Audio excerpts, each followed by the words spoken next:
no unde koike, no puyanawake, puyanawa bakebu, puyanawa bakebu, no unde koike, no puyanawake, puyanawa bakebu, puyanawa bakebu, no kano panare, panare, rokobai chaike, chai. Buenos días a todos.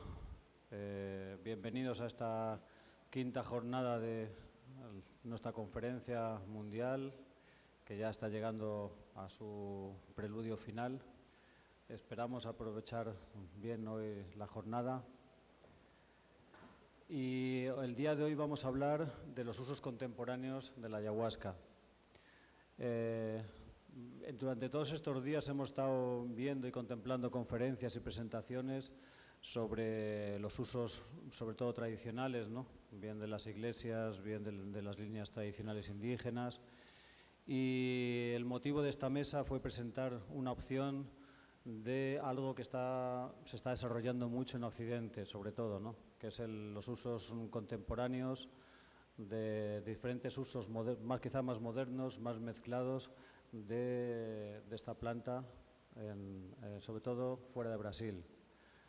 Aquí tenemos a cuatro personas que nos van a intentar aclarar y ver cómo ese panorama, que solo como un dato que ya va a salir en esta mesa, pues casi, no voy a decir la mitad, pero un porcentaje muy alto de uso de la ayahuasca fuera de aquí de Brasil se está dando por estas vías más alternativas y no tradicionales.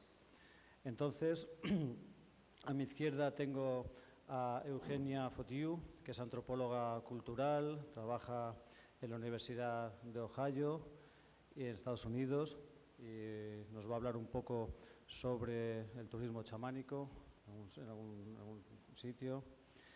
Más a la izquierda está Chema Ferigla, José María Ferigla, que es doctora en antropología, vive en Barcelona, etnosicólogo y especialista en el uso de expansión uso de plantas y de expansión de la conciencia en sus sitios.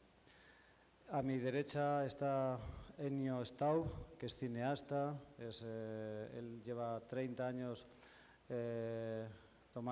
participando en los ritos con el Santo Daime, es padrino de una iglesia en Florianópolis, fue consejero durante muchos años de Cefluris y ahora del camino del fuego, del Camino Rojo, Iztacilaplan, el fuego sagrado, con base en México, y representa un poco el padrino de la alianza, ¿no? Un poco la persona que comenzó a trabajar casi en las 4 direcciones, norte, sur, este y oeste.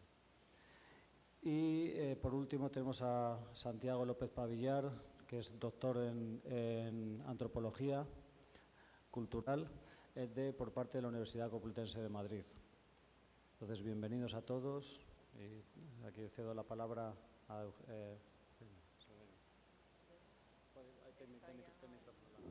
Va a intervenir ahora el doctor Pavillar.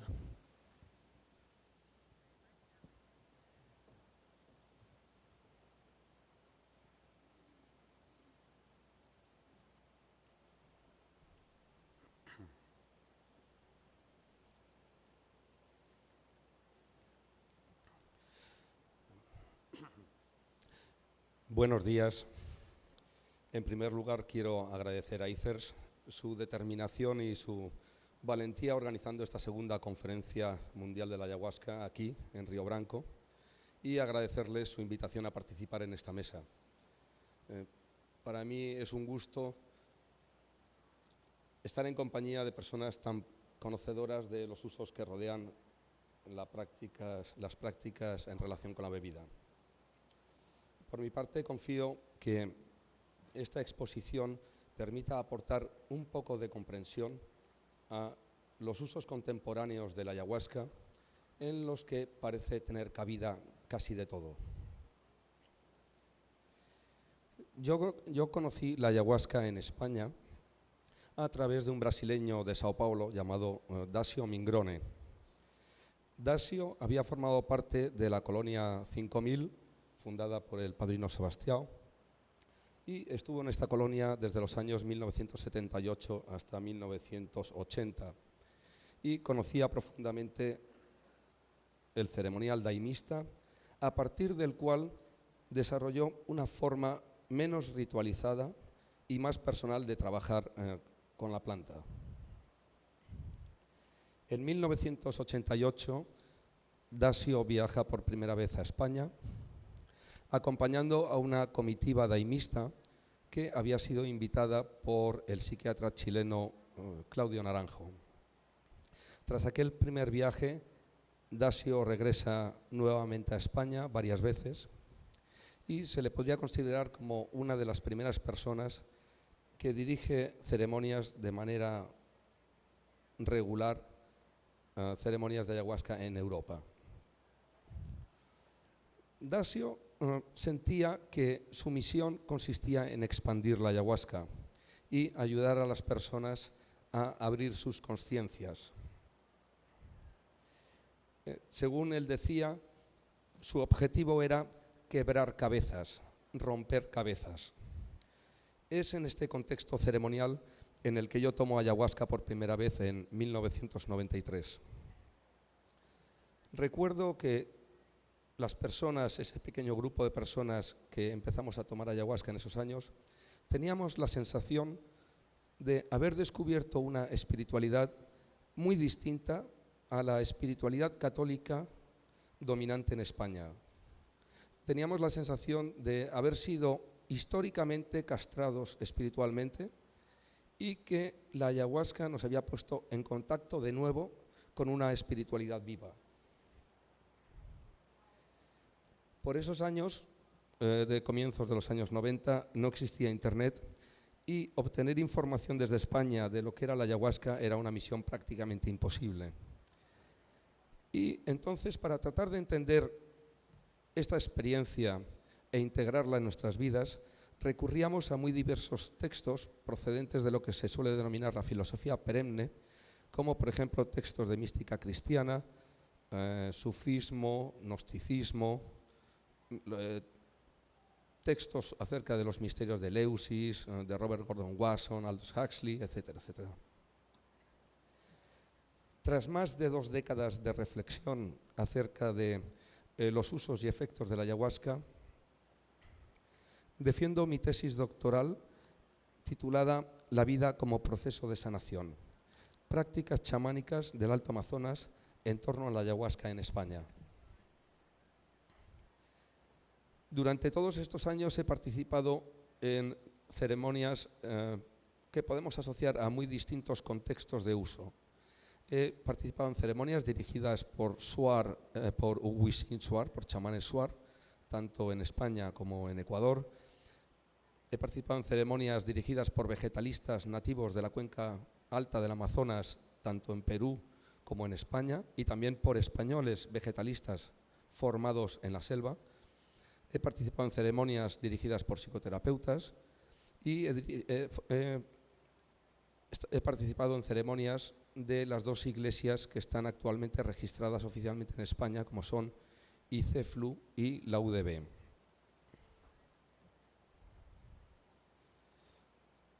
Por último, también he participado en varias dietas que me han permitido profundizar en el conocimiento asociado al uso de lo que se suele denominar como plantas maestras, y no solo de la ayahuasca, sino también, y de forma muy particular e importante, el tabaco. Bien, todo este preámbulo tenía como propósito mostrarles la diversidad de usos de la ayahuasca en los que he participado, no solo en España, sino también en Perú y en Ecuador, como he dicho, a partir de las cuales quería trasladarles cuál es mi conclusión a día de hoy acerca de los distintos usos contemporáneos de la ayahuasca. Debo decirles que esta conclusión es extremadamente simple y al mismo tiempo es de muy difícil justificación teórica. A día de hoy pienso que estos usos pueden dividirse en 2 grandes categorías, en usos chamánicos y en usos no chamánicos. Es decir, que no todo uso ceremonial de la ayahuasca es sinónimo de estar ante un tipo de práctica chamánica. O dicho de otra manera, considero que hay dos formas básicas de tomar ayahuasca. La que lo hace a partir de un conocimiento animista de la realidad y la que lo hace desde una cosmovisión naturalista de esa misma realidad, que es como el antropólogo francés Philippe Descola denomina al tipo de cosmovisión propiamente occidental, cosmovisión naturalista. Por tanto, en esta intervención voy a centrarme en primer lugar en tratar de caracterizar estas dos cosmovisiones, la cosmovisión animista y la cosmovisión naturalista, obviamente de forma muy breve y rápida. A continuación trataré de hacer algún tipo de consideración acerca del posible diálogo que puede establecerse entre estas dos cosmovisiones. Para finalizar, trataré de extraer algún tipo de conclusión que pueda servir para comprender un poco mejor los usos contemporáneos de la ayahuasca, que es el tema de esta mesa. Todos los usos chamánicos de la ayahuasca tienen en común una concepción animista de la realidad. Las prácticas chamánicas se sostienen sobre una cosmovisión animista que parece ser común a todas las culturas amerindias, y creo que podría llegar a afirmarse que es común a todas las culturas nativas del mundo, de tal forma que la cosmovisión naturalista occidental no sería sino una excepción, eso sí, una excepción que es dominante en el mundo. El animismo podría definirse brevemente como la atribución a los no humanos, es decir, animales, plantas, lugares, objetos, de características propias de los humanos, o dicho de otro modo, de la atribución a los no humanos de la condición de persona, con su propia autonomía, con su propia voluntad, con su propio discernimiento, con los que sería posible interactuar. De tal forma que los chamanes y las chamanas serían precisamente aquellas personas que sabrían y tendrían la capacidad de poder interactuar con estas energías, fuerzas o espíritus, o como queramos llamarlo. Si nos centramos en concreto en la noción de salud y enfermedad desde una perspectiva animista, nos podemos encontrar que el ser humano se concibe como múltiples cuerpos, como un cuerpo físico, como un cuerpo psicológico, un cuerpo emocional y un cuerpo espiritual, o bien también se puede concebir como un cuerpo que es cohabitado o en el que cohabitan un conjunto de espíritus o energías.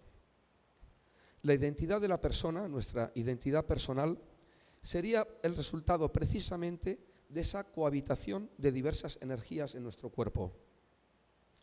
Pero sucede que nuestro cuerpo es un cuerpo poroso, que puede ser penetrado por energías negativas. Y estas energías negativas se manifiestan desde una perspectiva animista, no tanto como enfermedades en el cuerpo físico, sino como formas de aflicción o infortunio. Es decir, desde una perspectiva animista, se trata como enfermedad tener, por ejemplo, una mala relación con tu cónyuge, tener mala suerte en los negocios, tener mala suerte en la caza o estar afectado por fenómenos climatológicos adversos. El trabajo del chamán consistiría en tomar ayahuasca,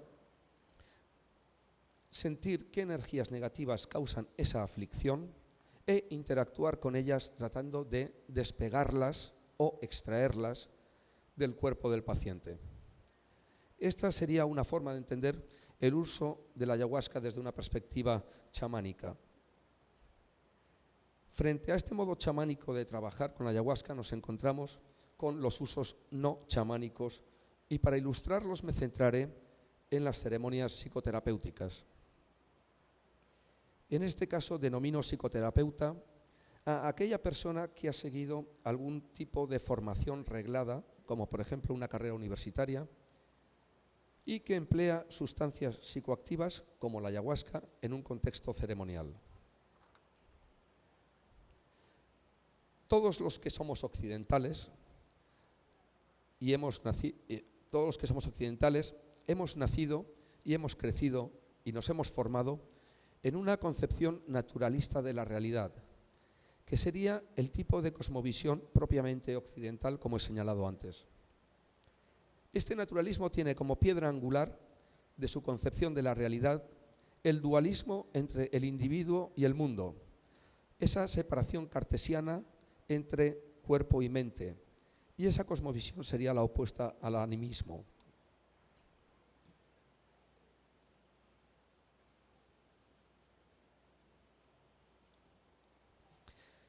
Psiquiatras y psicólogos son formados en una concepción biomédica de la enfermedad, siendo el objeto central de la práctica biomédica no tanto el bienestar de las personas individuales como sus cuerpos enfermos, cuerpos que son concebidos como máquinas.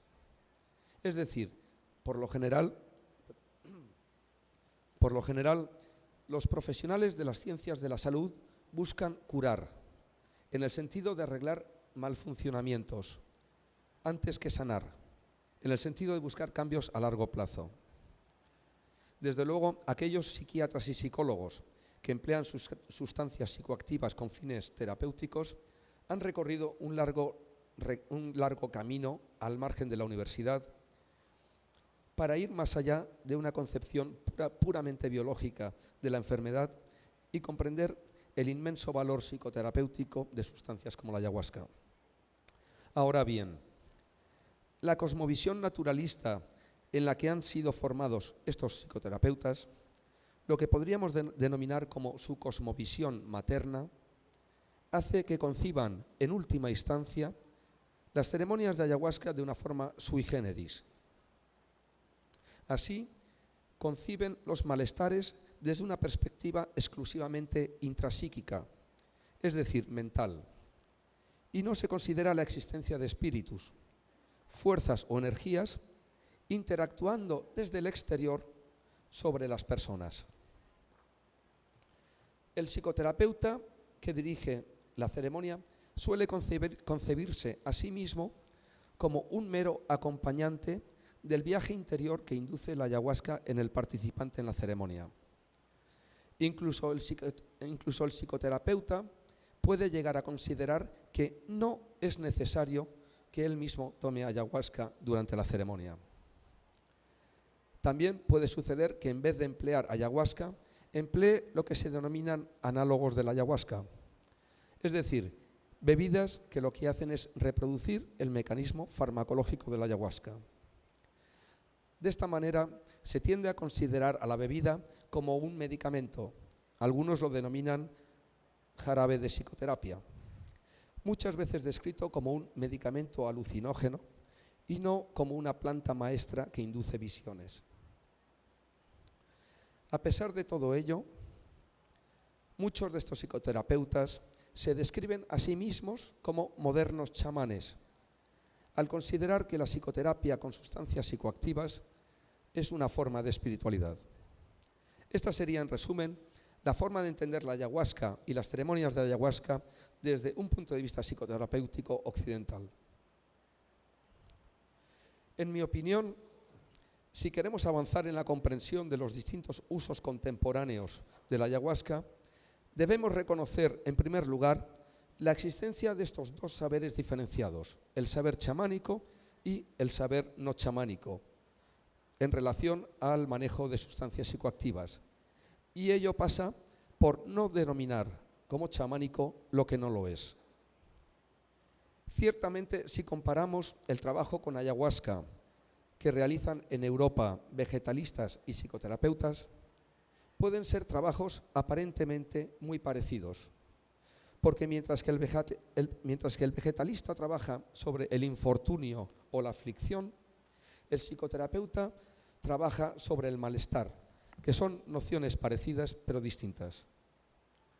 Por ello considero que los psicoterapeutas deberían reconocer, a pesar de las semejanzas que se dan entre los trabajos de unos y otros, que existe un uso chamánico de la ayahuasca y que para acceder a este conocimiento se requiere de una profunda transformación personal que es de carácter ontológico y que suele implicar un largo o muy largo periodo de formación y de un alto grado de sufrimiento psicológico y físico.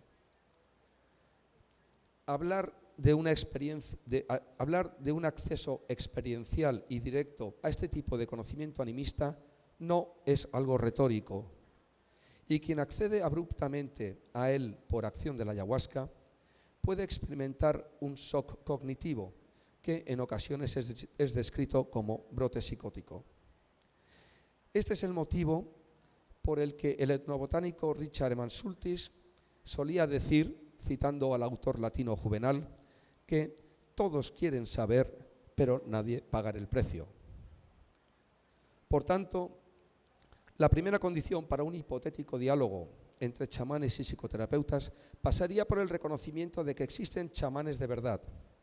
Es decir, que el concepto de chamán o de chamanismo no es producto de la fantasía académica y que el manejo de energías o espíritus, o como queramos llamarlo, es algo real. Se hace necesario reconocer en el otro, en el chamán o chamana, que es portador de un conocimiento científico del mundo espiritual, equiparable al conocimiento científico acerca del cuerpo y la mente que puede portar el psicoterapeuta.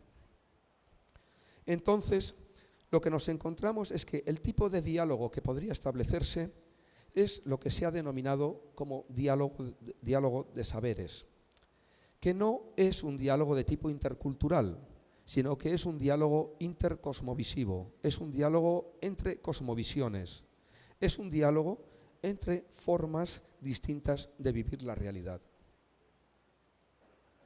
Ya para ir concluyendo, cabe preguntarse, ¿para qué es necesario dialogar? Considero que tanto indígenas como vegetalistas, iglesias ayahuasqueras y psicoterapeutas comparten algunos problemas y por tanto comparten un campo de intereses comunes, como son los problemas de legitimidad y legalidad de sus prácticas en un mundo globalizado, no local.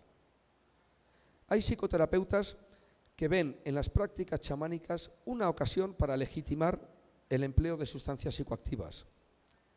Y del mismo modo, hay chamanes que ven en las prácticas psicoterapéuticas con estas sustancias una oportunidad, a su vez, para legitimar y poder explicar de manera comprensible a los occidentales cómo son sus prácticas chamánicas en torno a la ayahuasca, especialmente cuando estos chamanes viajan fuera de la selva o cuando los blancos acudimos a sus chakras.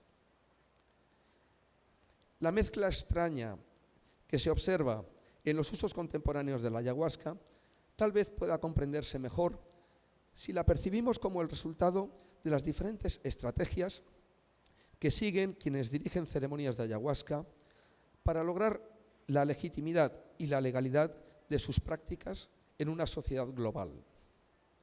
Estas estrategias pueden abarcar desde la defensa de un mantenimiento estricto de unas formas tradicionales consideradas como auténticas, a estrategias de reinvención, adaptación, imitación o apropiación de otras formas ceremoniales.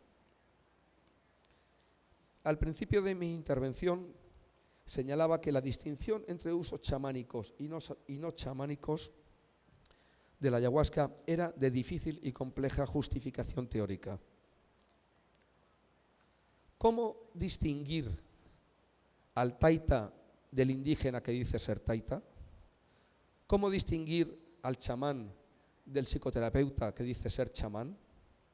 ¿Y cómo distinguir a chamanes y psicoterapeutas que trabajan honestamente con la ayahuasca de aquellos pícaros o personas deshonestas que usan fraudulentamente la ayahuasca y dicen ser, según les convenga, a veces chamanes o a veces psicoterapeutas? Por dar una respuesta tentativa, entiendo que el uso fraudulento de la ayahuasca, que también forma parte de estos usos contemporáneos de la ayahuasca, es aquel uso ceremonial que se apoya exclusivamente en las propiedades psicoactivas de la ayahuasca.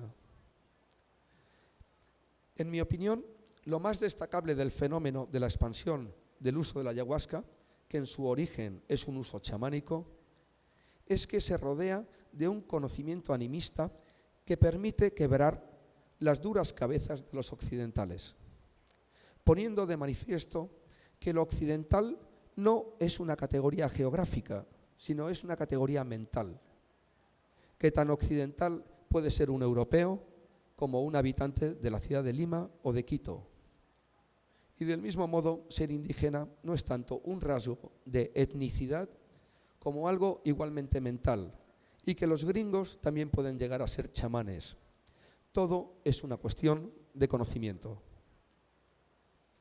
Para terminar, si somos conscientes de la frontera ontológica que separa la visión nativa de la realidad, de la visión occidental de esa misma realidad, si no olvidamos los errores que se cometieron en la expansión de los psicodélicos durante los años 1960 y 1970 y que condujeron a la fiscalización de numerosas sustancias psicoactivas, si aplicamos medidas de autocontrol y de autogestión, de autoorganización en la expansión de la ayahuasca, como el empleo de códigos éticos o la recogida de firmas en contra de malas prácticas, como la conocida Carta de los 100 en apoyo del pueblo Cofán, si garantizamos la sostenibilidad biológica de la ayahuasca y de las comunidades que cohabitan con ella en la selva amazónica, si avanzamos en el conocimiento psicofarmacológico acerca de los beneficios y la seguridad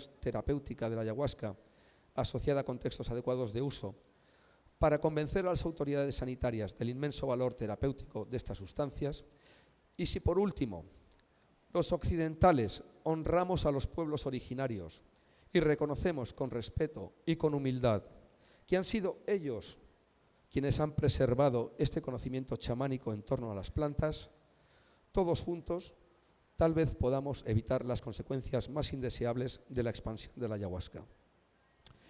Es por ello que esta conferencia tiene tanto valor, porque pone los medios para que no sea una utopía alcanzar un verdadero diálogo de saberes que creo que ya está dando sus frutos. Muchas gracias.